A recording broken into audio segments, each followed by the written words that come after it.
Udara Bandung sore itu terasa sejuk, dibalut kabut tipis yang turun perlahan dari arah pegunungan.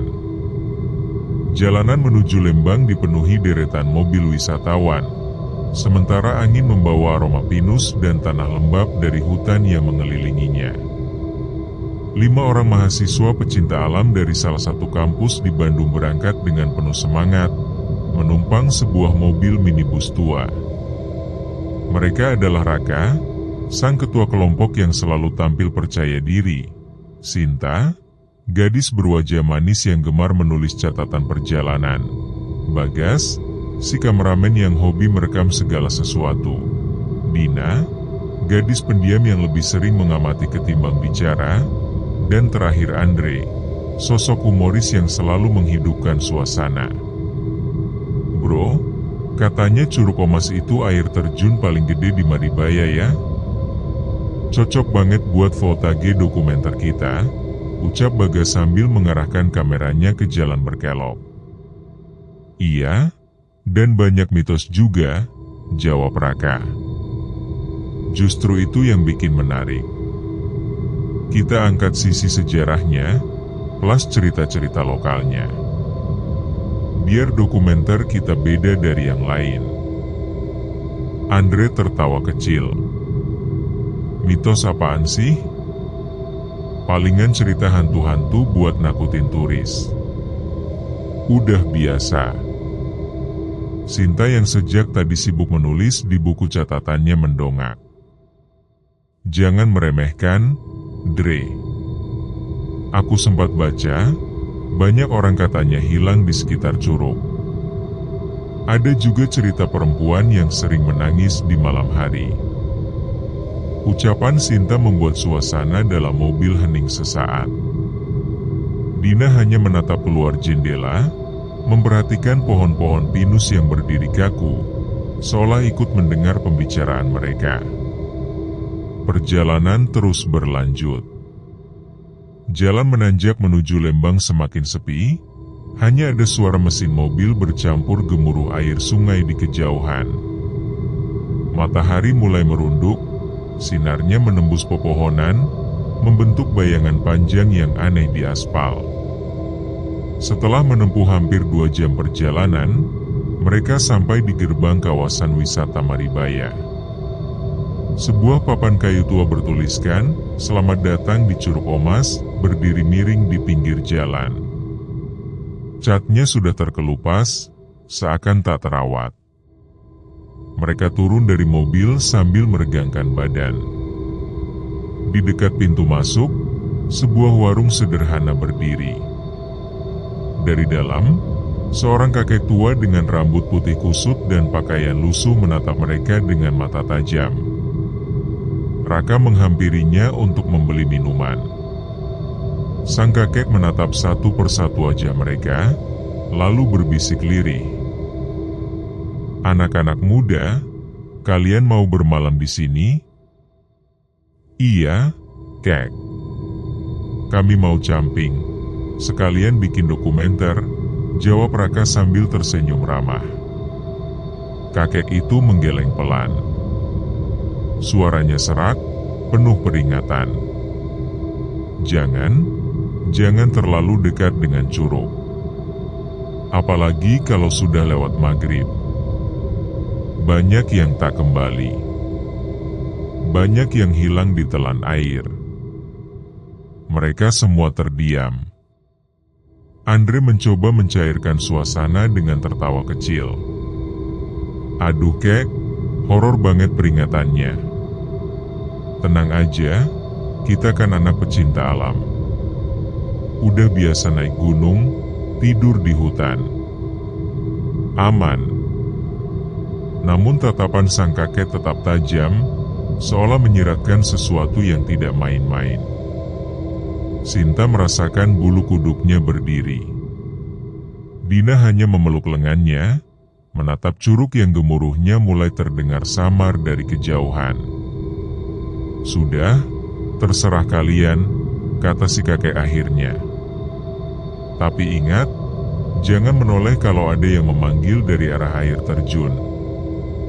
Itu bukan suara manusia. suasana kembali hening.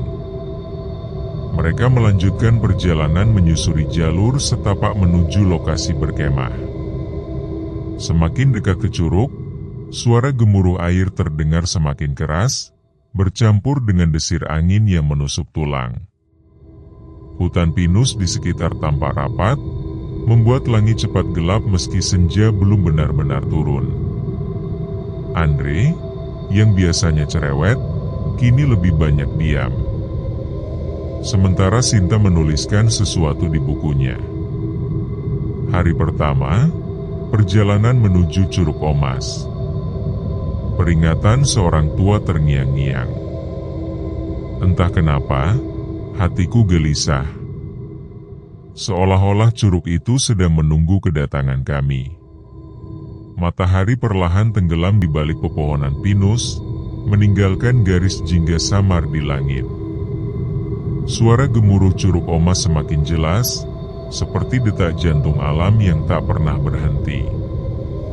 Udara lembab menusuk kulit, membawa aroma tanah basah dan dedaunan yang membusuk. Kelima mahasiswa itu akhirnya menemukan sebidang tanah lapang tak jauh dari aliran sungai. Raka segera menginstruksikan yang lain untuk mendirikan tenda. Bagus di sini, katanya mantap. Dekat air, tapi nggak terlalu di tepi curug. Jadi aman. Andre langsung melemparkan matras ke tanah sambil tertawa.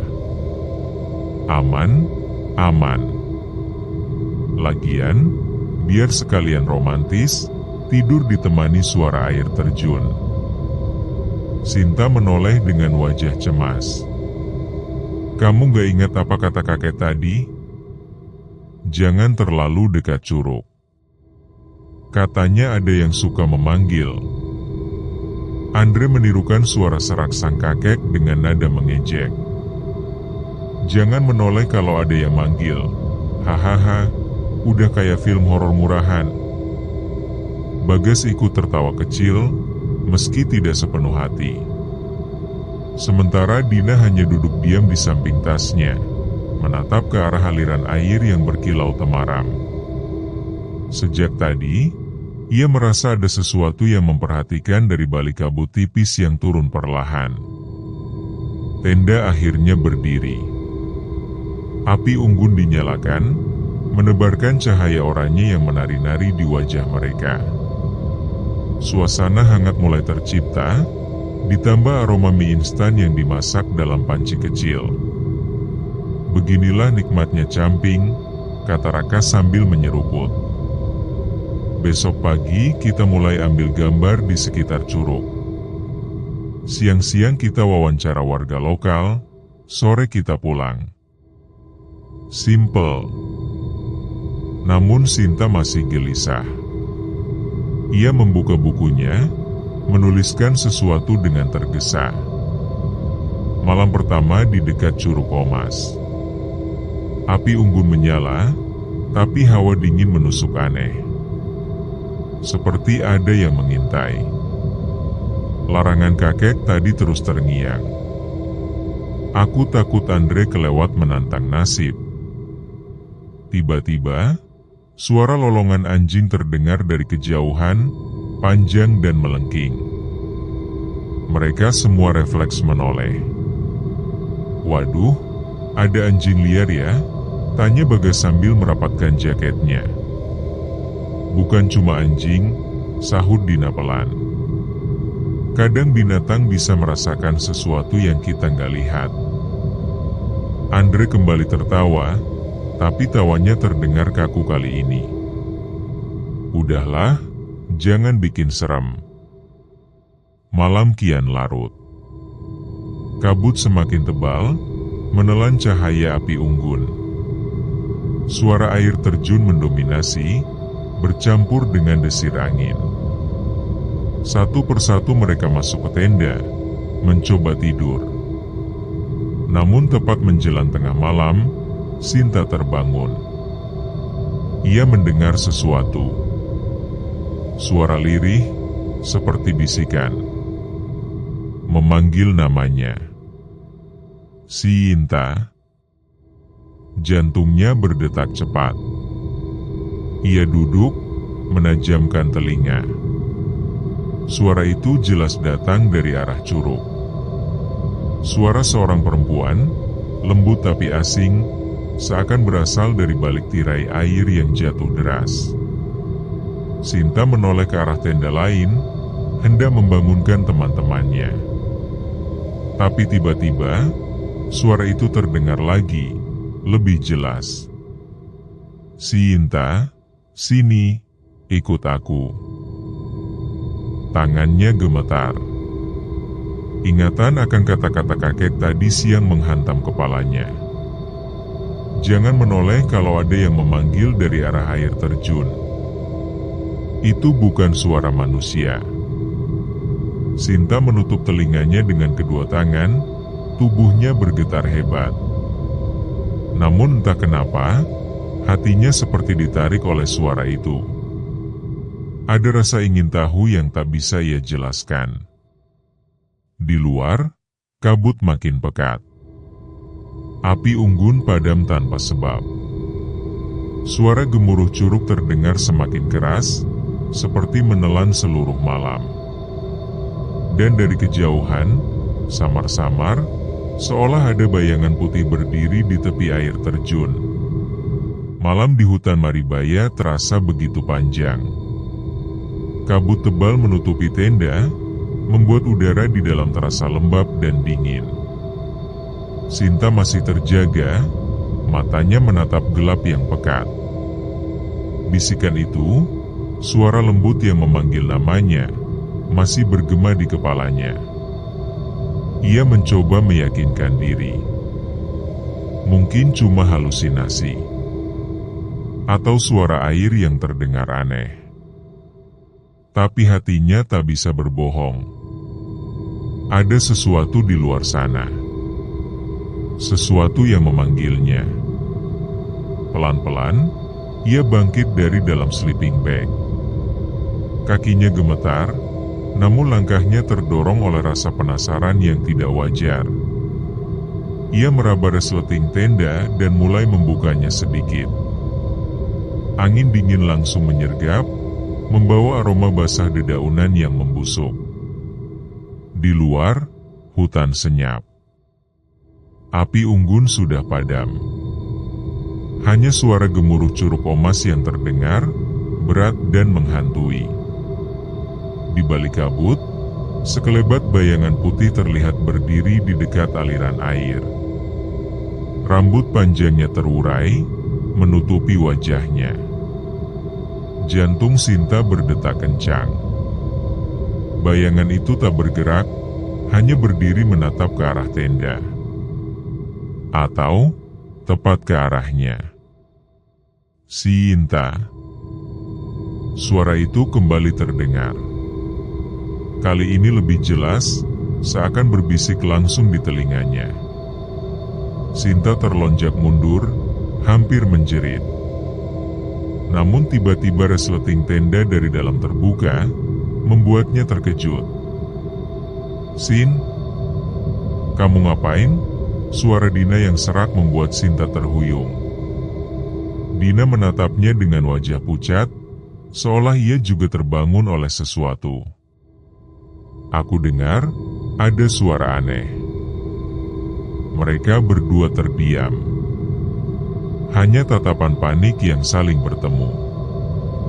Dari arah lain, Raka yang terbangun ikut keluar tenda. "Kenapa ribut-ribut? Kalian gak tidur?" Sebelum Sinta sempat menjawab, Bagas keluar sambil mengucek mata. Kamera kecilnya masih tergantung di leher. "Aku rekam aja, siapa tahu ada suara aneh. Lumayan buat tambahan voltage." Namun begitu kamera dinyalakan, sesuatu terjadi. Lensa kamera menangkap gambar samar, sosok putih berambut panjang berdiri di balik kabut, jauh di tepi curug. Tubuhnya tipis, hampir menyatu dengan kabut, tapi wajah pucatnya samar terlihat menoleh. Bagas langsung kaku, tangannya bergetar. "Raka, lihat ini, lihat kamera." Mereka semua mendekat. Di layar kecil itu, sosok perempuan itu terlihat jelas. Namun saat mereka menoleh ke arah curug dengan mata telanjang, tidak ada apa-apa. Hanya kabut dan air yang berjatuhan deras. Sinta menutup mulutnya dengan tangan, menahan teriakan.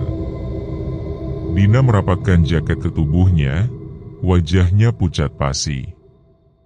Raka berusaha tegar, bergumam, "Jangan panik.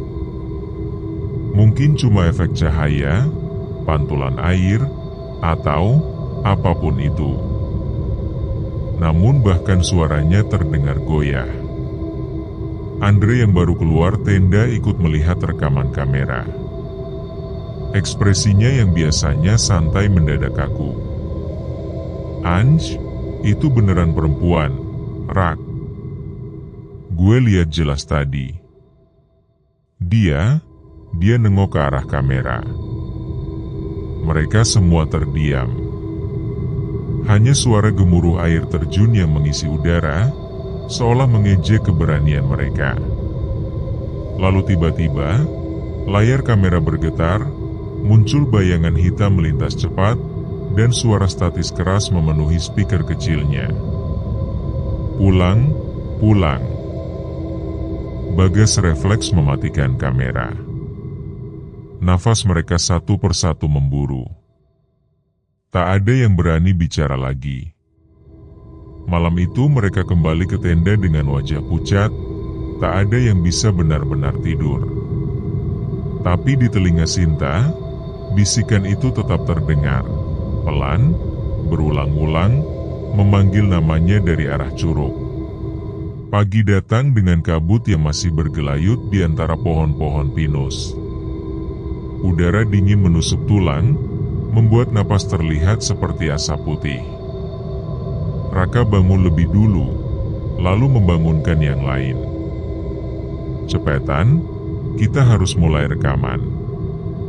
Pagi hari biasanya pencahayaan bagus," katanya mencoba mengalihkan rasa tegang dari kejadian semalam. Mereka menyiapkan kamera, tripod, dan catatan wawancara. Seolah kejadian aneh semalam hanyalah mimpi buruk yang sebaiknya dilupakan. Namun sorot mata mereka masih menyimpan ketakutan. "Bagas, coba ambil angle curug dari samping," perintah Raka. Bagas mengangguk dan mulai mengarahkan kamera ke arah curug Omas. Air terjun itu megah, deras, dan bising. Butiran air beterbangan membuat lensa kamera berkabut.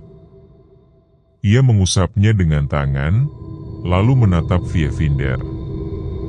Tiba-tiba, tangannya kaku.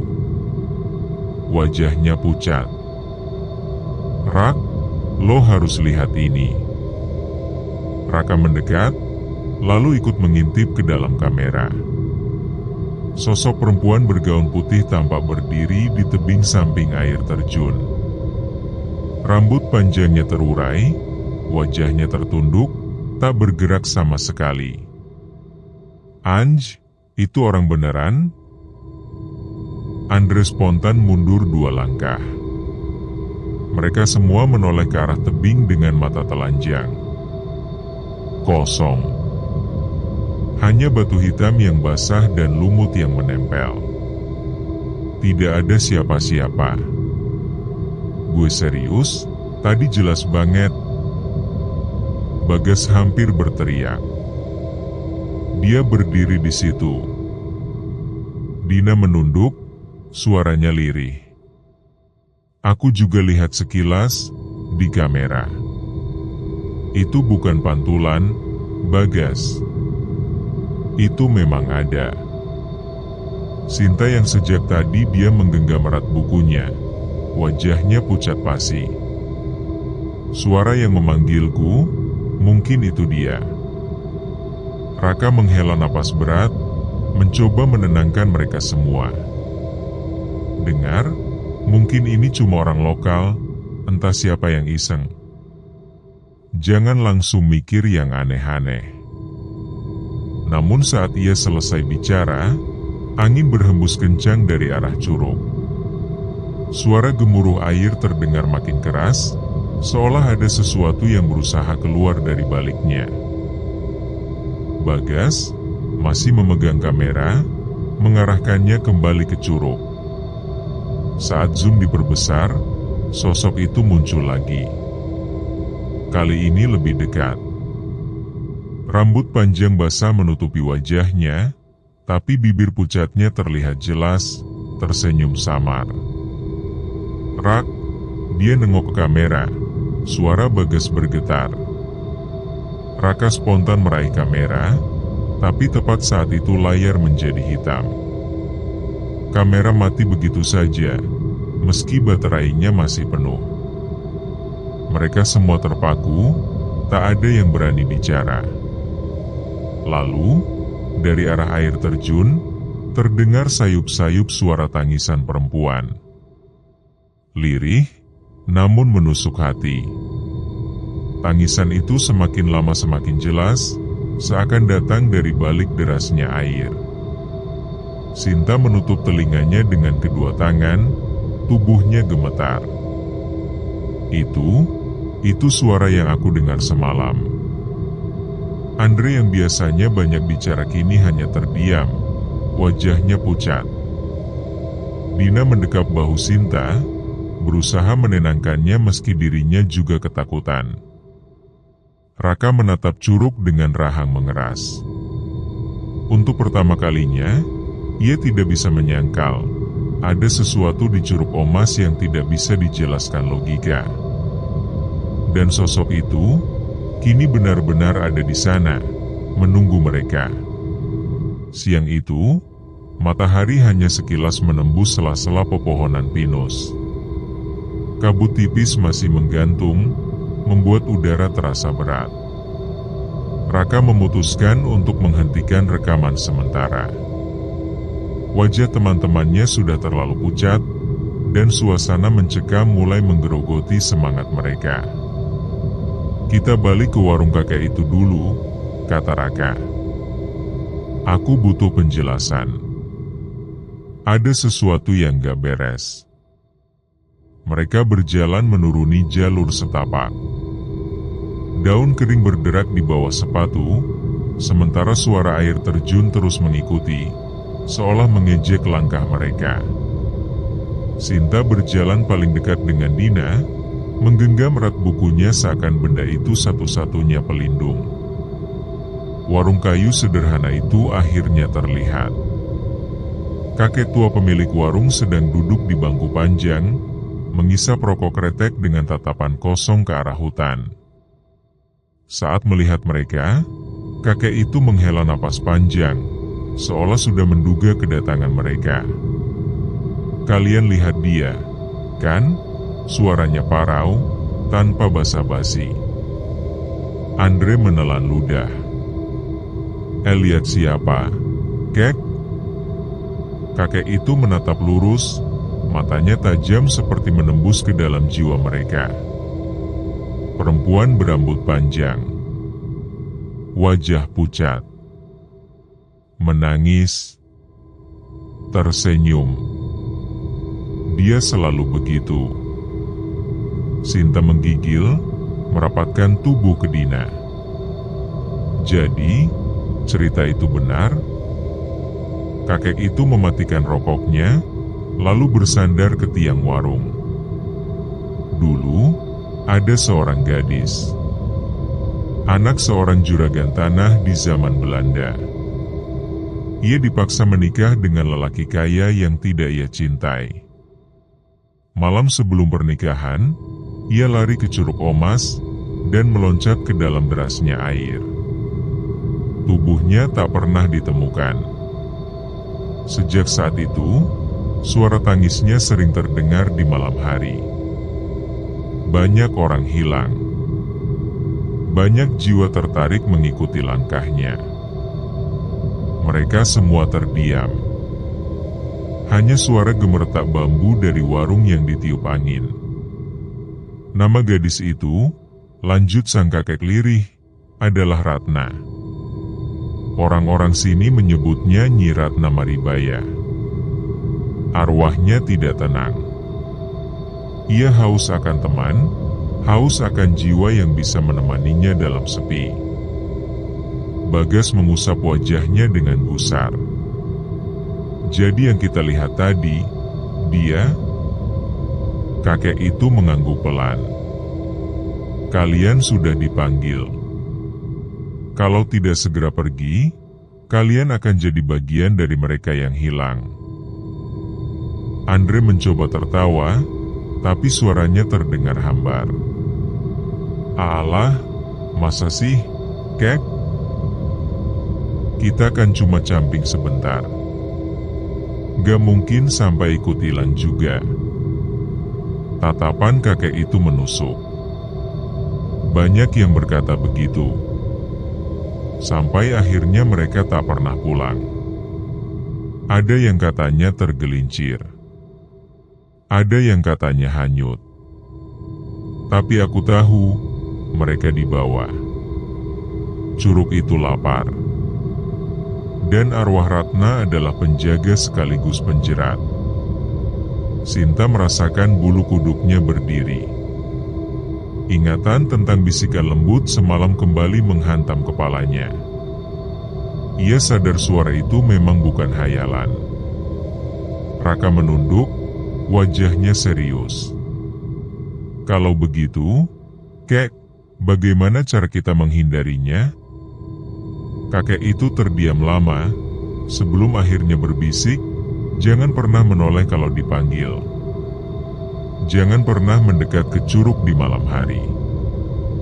Dan jangan sekalipun mencoba melawan, kalau kalian sudah ditandai. Ucapan itu membuat darah mereka serasa membeku. Ditandai? Tanya Dina dengan suara hampir tak terdengar. Kakek itu menatap mereka satu persatu, hingga matanya berhenti pada Sinta. Wajahnya berubah muram. Kalian sudah tahu jawabannya. Dia, si Ratna, sudah memilih. Sinta membeku. Tangannya meremas buku catatan sampai kusut.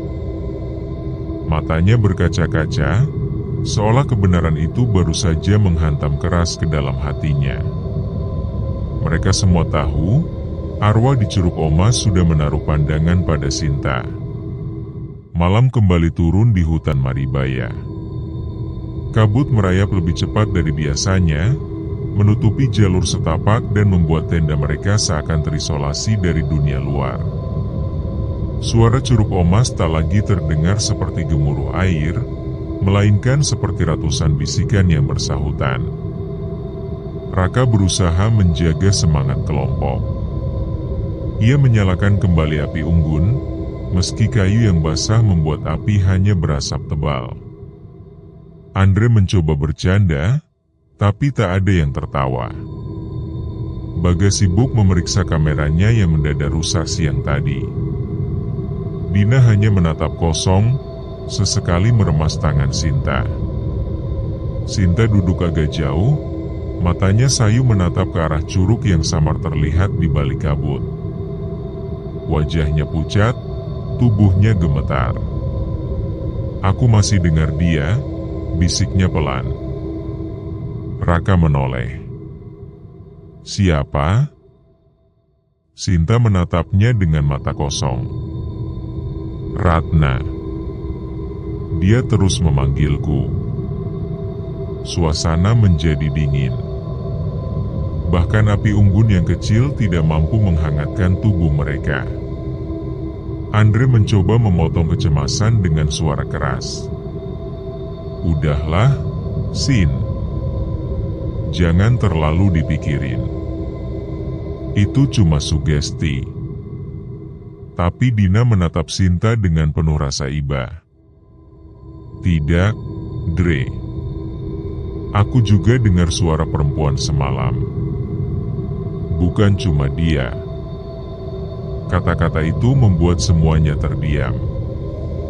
Raka menarik napas panjang, mencoba menahan ketegangan. Baik, kita harus bertahan sampai pagi. Besok kita langsung pulang. Jangan ada yang keluar tenda malam ini, apapun yang terjadi. Mereka semua mengangguk, meski wajah masing-masing tak meyakinkan. Malam merayap. Hutan benar-benar sunyi, hanya suara deras air dan sesekali ranting patah yang membuat jantung berdetak lebih cepat. Di dalam tenda, Raka, Bagas, Andre, dan Dina tertidur dengan resah. Namun saat bulan tertutup awan tebal, Sinta terbangun lagi. Bisikan itu datang. Lebih lembut. Lebih dekat. Sinta, mari, aku menunggumu. Sinta bangkit. Matanya sayu, seakan bukan dirinya lagi. Tanpa suara, ia meraih buku catatannya, lalu melangkah keluar tenda. Kabut tebal langsung menyambutnya, dingin menggigit tulang. Kakinya bergerak pelan menyusuri tanah lembab. Jejaknya mengarah lurus menuju curug. Di dalam tenda, Dina terbangun karena merasa dingin aneh. Saat menoleh, ia melihat ruang kosong di sebelahnya. Sinta tidak ada. Rak! Sinta nggak ada, teriaknya panik. Raka langsung terlonjak, diikuti Bagas dan Andre. Mereka keluar tenda, dan benar saja, jejak kaki kecil terlihat samar di tanah basah, menuju ke arah Curug Omas. Cepat! Raka berteriak. Mereka berlari menyusuri jejak itu. Suara curug semakin keras. Gemuruhnya menutupi suara langkah mereka. Di kejauhan, samar terlihat sosok putih berdiri di tepi air terjun. Rambut panjang terurai, gaun putih berkibar diterpa angin malam. Di sampingnya, Sinta. Sinta. Raka berteriak sekencang-kencangnya. Namun Sinta tidak menoleh. Ia berdiri kaku, wajahnya kosong, seolah tubuhnya sudah dikuasai sesuatu. Bagas mengangkat kamera meski tangannya gemetar. Dalam lensa, sosok perempuan itu jelas terlihat menggenggam tangan Sinta, perlahan menuntunnya ke bibir jurang air terjun. Jangan, Sin. Itu bukan manusia. Dina menangis histeris. Tiba-tiba, kabut menebal, menelan pandangan mereka. Suara teriakan Sinta terdengar singkat, lalu hilang, tenggelam oleh derasnya air curug. Ketika kabut sedikit terbuka, bibir tebing itu kosong. Tak ada siapa-siapa. Sinta menghilang. Hujan deras mengguyur hutan Maribaya malam itu, seolah alam ikut merasakan kepanikan mereka. Raka, Dina, Andre, dan Bagas berdiri gemetar di tepi curug, berteriak memanggil nama Sinta. Tapi hanya suara gemuruh air yang menjawab. Sinta nggak mungkin hilang begitu aja, kata Raka dengan wajah pucat. Aku yakin dia masih di sekitar sini. Kita harus cari. Bagas menunjuk ke arah dinding curug yang tertutup kabut. Aku lihat sesuatu tadi, seperti celah di balik air terjun. Mungkin Sinta dibawa ke sana. Mereka saling menatap, ragu, namun tekad untuk menyelamatkan Sinta mengalahkan rasa takut. Raka memimpin, menyusuri bebatuan licin yang mengarah ke dinding air. Semakin dekat, suara gemuruh air terasa menghantam dada. Butiran air menampar wajah, membuat pandangan kabur. Dengan susah payah, Mereka masuk ke balik tirai air deras itu dan menemukan sebuah celah gua. Gua itu gelap, udara di dalamnya pengap bercampur bau dupa terbakar. Dinding-dindingnya dipenuhi lumut hitam, sementara cahaya redup dari obor tua menyala di beberapa sudut. "Ini tempat apa?" bisik Dina, tubuhnya gemetar. Andre menyalakan senter. Sinar putih itu menyorot ke dinding dan membuat mereka semua terkejut. Lukisan-lukisan kuno tergambar jelas di batu. Sosok perempuan berambut panjang digambarkan berdiri di atas tebing curug, dikelilingi orang-orang berlutut menyembah. Di beberapa bagian lain, terlihat gambar manusia yang seakan dikorbankan, didorong ke dalam air terjun. Ritual pemujaan, Bagas berbisik, wajahnya pucat pasi. Ini semacam tempat persembahan. Belum sempat mereka mencerna, suara langkah terdengar dari dalam gua. Lirih, teratur, mendekat. Dari kegelapan, muncul sosok-sosok berpakaian hitam, wajah mereka tertutup kain putih kusam.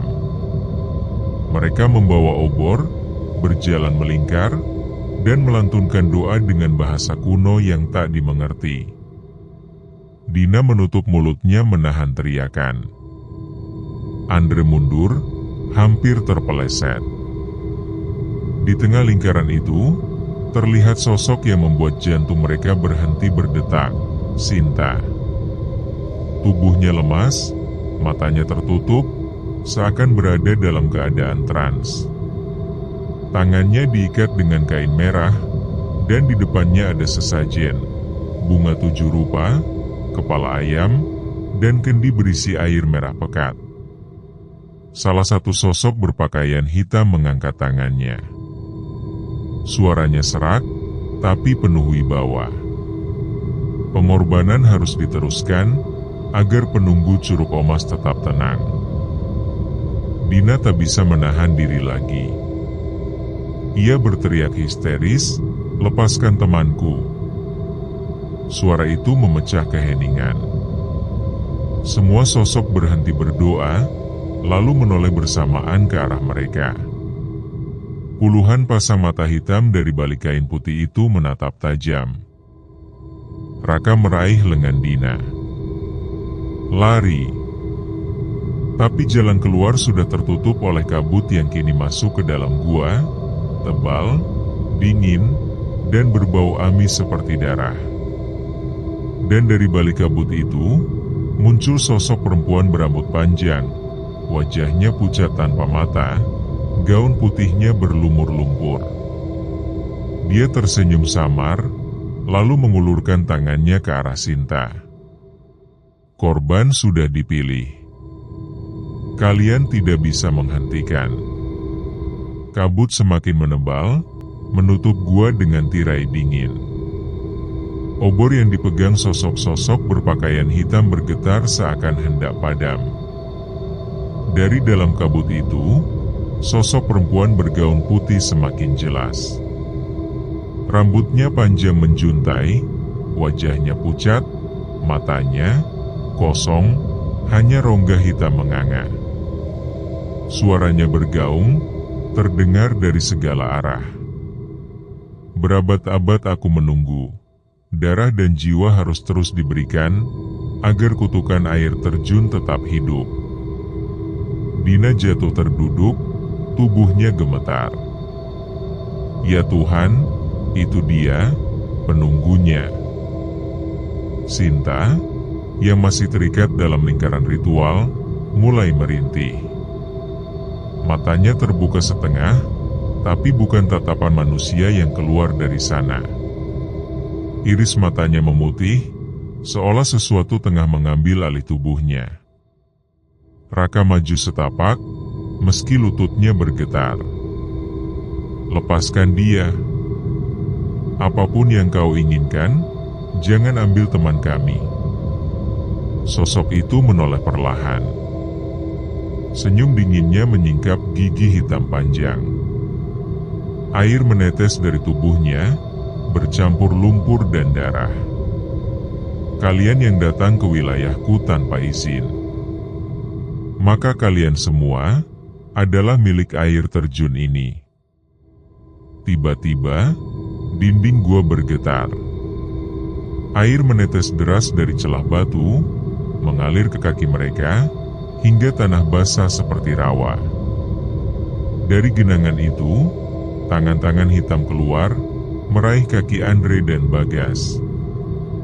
"Aarg, lepasin!" Andre menjerit, mencoba menendang. Tapi semakin ia melawan, semakin kuat cengkeraman itu. Bagas pun hampir terseret ke dalam genangan hitam. Raka buru-buru menarik mereka, berjuang sekuat tenaga. Bertahan. Sementara itu, para sosok berpakaian hitam justru berlutut, menundukkan kepala ke arah penunggu curug, melantunkan doa yang lebih keras. Dia memang dipuja. Bagas berseru ketakutan. Mereka semua pengikutnya. Sosok penunggu itu mendekat ke arah Sinta. Tangannya yang pucat dingin menyentuh dahi Sinta. Tubuh Sinta bergetar hebat, lalu terangkat ke udara seakan tanpa bobot. Dina berteriak, air matanya jatuh deras. "Sinta, jangan ambil dia." Sinta membuka mulutnya, tapi suara yang keluar bukan suaranya. Suara itu berat, menggema, seperti berasal dari dasar air terjun. "Aku adalah Ratna, pengantin yang dikorbankan. Darahku ditumpahkan di sini, jiwaku terikat selamanya. Kini giliran tubuh ini menjadi wadahku." Dina menutup telinganya, menjerit tak tahan mendengar suara itu. Raka berlari maju, nekat, meski sosok penunggu menoleh dengan tatapan kosong yang menusuk jiwa. "Aku gak peduli siapa kau. Sinta bukan milikmu." Dengan teriakan itu, Raka melempar batu besar ke arah obor yang menyala di lingkaran ritual. Obor itu jatuh, membakar sesajen. Api langsung berkobar, membelah lingkaran pengikut dan membuat kabut sedikit tersibak. Sinta jatuh terhempas ke tanah, tubuhnya menggeliat kesakitan. Sosok penunggu meraung, suaranya menggetarkan seluruh gua. Para pengikut menjerit panik. Beberapa dari mereka terbakar api kecil, sebagian lain lenyap ditelan kabut. Namun wujud penunggu itu justru semakin jelas. Dari tubuhnya kini menjulur ekor panjang seperti ular air. Wajahnya terdistorsi menjadi menyerupai mayat tenggelam, kulitnya pecah-pecah, dan matanya memancarkan cahaya hijau. Air di gua mulai naik, berubah menjadi arus deras yang menyeret apa saja. Raka, Dina, Andre, dan Bagas terjebak di dalamnya. Sementara Sinta, masih setengah sadar, ditarik lagi oleh bayangan hitam ke arah pusaran air. "Kalian tidak bisa kabur, semuanya akan tenggelam bersamaku." Air yang memenuhi gua berubah menjadi pusaran hitam. Suara gemuruhnya menelan semua teriakan. Batu-batu berjatuhan dari langit-langit, membuat mereka semakin terjepit. Raka berusaha meraih tangan Sinta yang perlahan ditarik ke dalam arus. "Sinta, pegang tanganku. Jangan lepas." Sinta setengah sadar, wajahnya pucat, matanya masih dikuasai aura hijau. Tangan mungilnya bergetar saat mencoba meraih Raka, tapi bayangan hitam terus menariknya ke dasar air. Dina menjerit sambil mencoba menahan tubuh Sinta. "Jangan biarin dia pergi, Rak." Tolong. Andre dan Bagas berusaha melawan arus, tapi pusaran semakin kuat. Andre hampir terseret ketika tangan hitam kembali muncul, meraih pergelangan kakinya. Lepas. Andre berteriak, menendang sekuat tenaga. Namun tangan itu semakin kuat mencengkeram, menariknya ke bawah. Bagas dengan panik memukul-mukul tangan itu dengan kamera yang dibawanya. Kamera pecah, tapi genggaman gaib itu terlepas seketika. Andre terbatuk, hampir kehabisan napas. Di tengah pusaran, sosok Ratna menjulang tinggi. Tubuhnya kini sepenuhnya menjelma makhluk air yang mengerikan. Rambut panjangnya melayang di permukaan, wajahnya hancur, bibirnya robek menampakkan gigi-gigi tajam. Kalian semua hanyalah pengganti. Darah baru harus ditumpahkan agar aku bisa bebas. Suara itu mengguncang gua, membuat air semakin liar. Tiba-tiba, Dina meraih kendi berisi air merah yang masih tersisa di altar sesajen. Entah dorongan apa yang membuatnya melakukan itu, ia mengangkat kendi itu tinggi-tinggi. Kalau ini yang kau mau, aku hancurkan sekarang, teriaknya. Ratna meraung marah. Jangan. Itu milikku. Dengan tekad nekat, Dina menghantam kendi itu ke batu. Air merah menyembur keluar, bercampur dengan pusaran. Seketika, teriakan nyaring menggema. Ratna menjerit seakan tubuhnya terkoyak. Arus pusaran berubah liar, tapi seolah kehilangan kendali. Bayangan hitam yang menggenggam Sinta melemah. Tubuh Sinta kembali jatuh ke permukaan air, terhuyung di pelukan Raka. Namun gua tak lagi stabil. Dinding batu bergetar, retakan muncul di mana-mana. Tempat ini mau runtuh. Bagas berteriak, mencoba berenang ke arah celah air terjun. Raka memeluk Sintarat, berusaha membawanya keluar. Dina dan Andre mengikuti, meski tenaga mereka hampir habis. Di belakang, Ratna masih meraung, tubuhnya perlahan terhisap ke dalam pusaran yang semakin mengecil. Kalian tidak bisa lari, jiwa kalian tetap terikat di sini, sampai aja menjemput. Dengan sisa tenaga, mereka berenang menembus tirai air deras Curug Omas. Cahaya bulan samar terlihat, memberi harapan di tengah malam penuh teror itu. Begitu berhasil keluar dari gua, arus deras mendorong mereka jatuh ke tepian curug. Mereka terhempas keras ke bebatuan, tubuh penuh luka, napas tersengal. Raka memeluk Sinta yang masih lemas, berusaha memastikan ia hidup. Bertahan, Sin, kita hampir selamat. Tapi saat Raka menoleh ke arah air terjun, ia membeku. Di balik derasnya air, samar terlihat sosok Ratna berdiri. Matanya yang hijau menyala menembus kegelapan. Senyumnya mengerikan. Kalian boleh keluar, tapi kalian tidak pernah benar-benar bebas. Malam itu, hutan Maribaya kembali sunyi setelah hujan reda. Kabut perlahan menipis, tapi hawa dingin yang menusuk tulang tak kunjung pergi. Raka, Dina, Andre, dan Bagas terduduk di tepian curug, tubuh mereka penuh luka, napas tersengal. Sinta masih terbaring di pangkuan Raka. Meski pucat dan lemah, ia akhirnya membuka mata perlahan.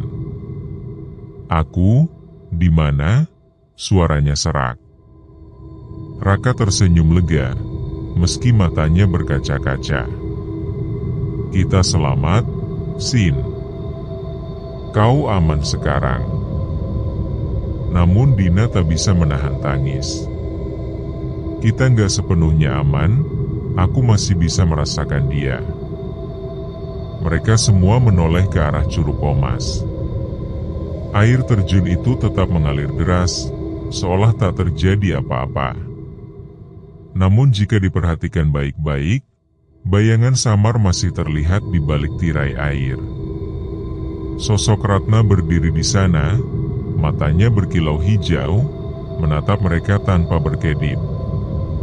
Andre memeluk dirinya sendiri, gemetar. Dia masih ada.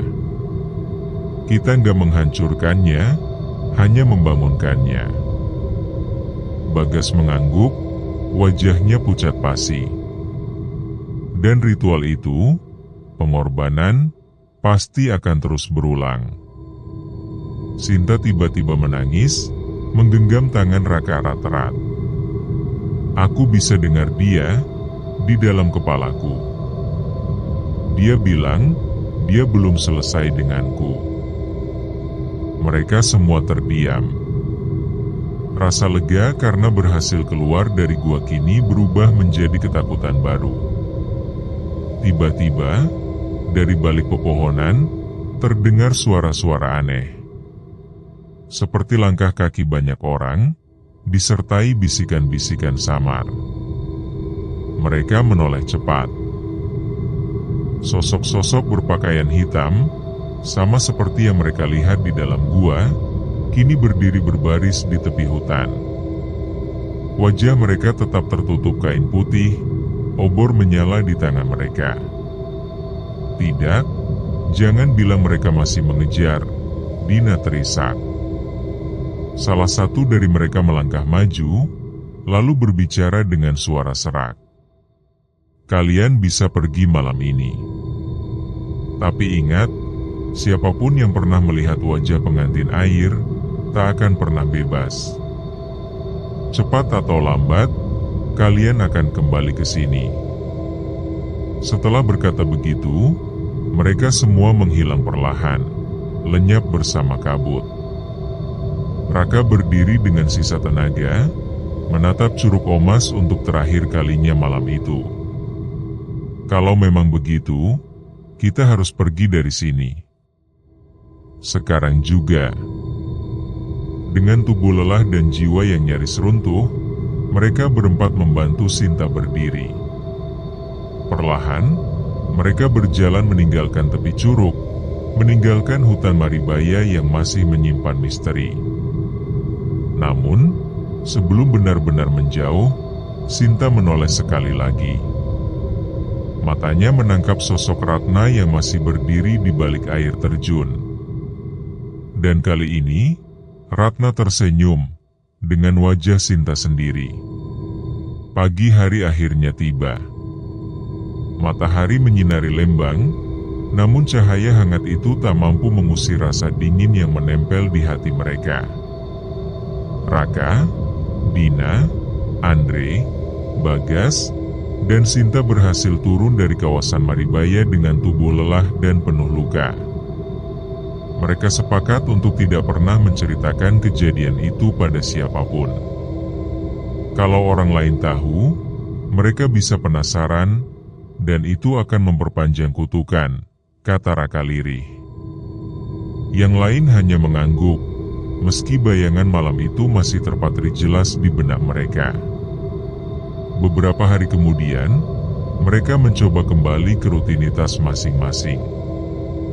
Andre sibuk dengan pekerjaannya, Bagas berusaha memperbaiki kamera yang rusak, Dina sering termenung lama di kamarnya, sementara Sinta masih sering terbangun tengah malam.